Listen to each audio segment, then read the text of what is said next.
देवियों सज्जनों नमस्कार। कल से लेकर आज तक अवतारवाद और महात्मा गौतम बुद्ध जी के विषय में जब से मैंने चर्चा किया है तब से लेकर 2 प्रश्न लोगों ने मुझसे पूछा है। मैं उसका आज समाधान करने का यत्न कर रहा हूँ। पहला प्रश्न यह है कि यदि भगवान बुद्ध अवतार थे तो क्यों नहीं उच्च जाति के लोग मंदिर बनाकर उनकी पूजा करते हैं। कुछ लोगों ने कहा कि हम उनको अवतार नहीं मानते।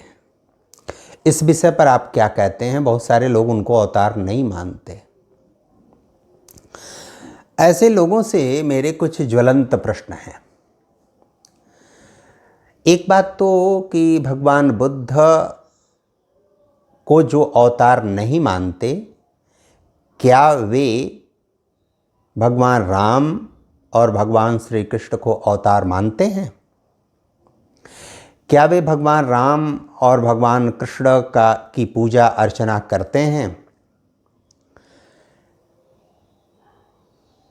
क्या ऐसे लोग यह बताएंगे कि हिंदुस्तान में और हिंदुस्तान से बाहर भगवान गौतम बुद्ध के जितने भी पूजा स्थल हैं, गोमपाज हैं, अथवा लुम्बिनी, सारनाथ, बोधगया या कुशीनगर जो उनके प्रमुख 4 स्तंभ हैं, उनके केंद्र हैं, यहाँ कितने लोग पूजा अर्चना करते हैं? क्या उनके पास जो नहीं मानते उनको अवतार, क्या उनके पास इस तरह का कोई आंकड़ा है? ऐसे प्रश्नों पर वे चुप साध जाते हैं, मौन साध जाते हैं।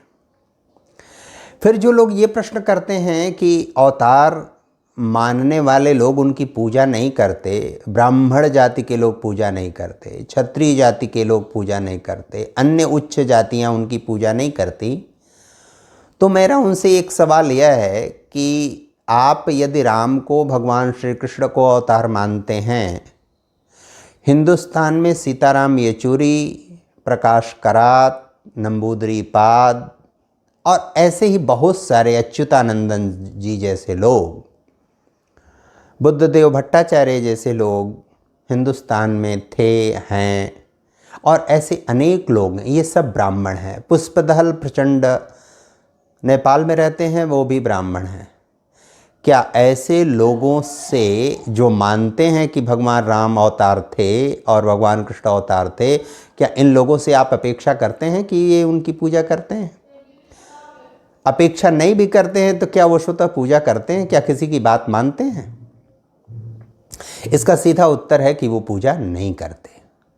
इसका आशय ये हुआ कि जो पूजा नहीं करते वो नहीं ही करेंगे और जो करते हैं वो करेंगे ही। और एक दूसरा स्पष्टीकरण यह है कि जो लोग भगवान बुद्ध को अवतार नहीं मानते, वे राम को भी अवतार नहीं मानते, वे कृष्ण को भी वो अवतार नहीं मानते, वो किसी को अवतार नहीं मानते क्योंकि उनकी बुद्धि और विवेक कुंद हो गया है, उसमें गोबर भरा हुआ है। ऐसे लोग न मानने वालों को आप कुछ कर नहीं सकते, उनका इलाज नहीं है कोई। वो मानसिक दिवालियेपन के शिकार हैं और ऐसे लोगों का कोई इलाज नहीं है। इनकी संख्या बहुत कम है देश और दुनिया में। इनकी चिंता करने की आवश्यकता नहीं है।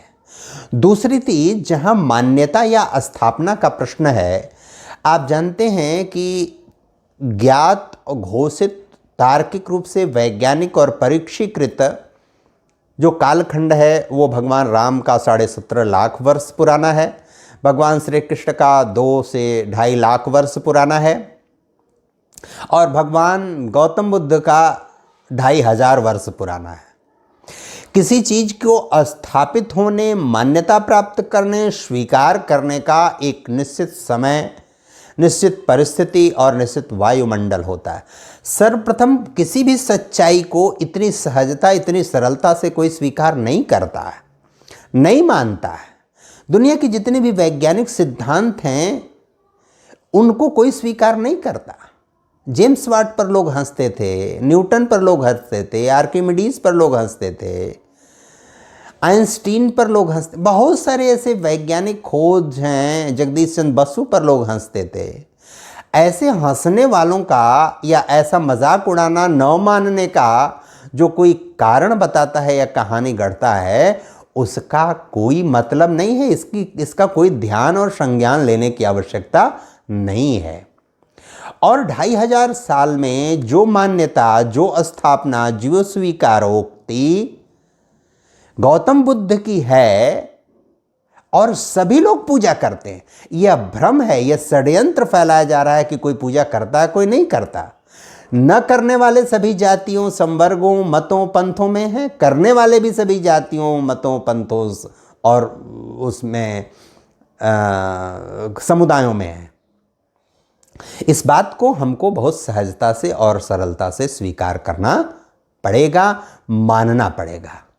और अगर हम इसको सहजता और सरलता से स्वीकार नहीं करते तो इसका मतलब है कि हम पूर्वाग्रह से ग्रसित हैं और हमारा भी कोई इलाज नहीं है। इस तरह का जो प्रश्न पूछते हैं, वे सभी पूजा करते हैं, सभी आराधना करते हैं, सभी जाते हैं गोमपाज में। मैं बहुत सनातनी ब्राह्मण हूँ और मेरा कुल खानदान सनातनी है, लेकिन मैं स्वयं हिंदुस्तान में कम से कम 4 जो प्रमुख उनके पूजा के केंद्र हैं, लुम्बिनी, सारनाथ, बोधगया और कुशीनगर, तो मैं ठीक से गया हूँ, कई बार गया हूँ।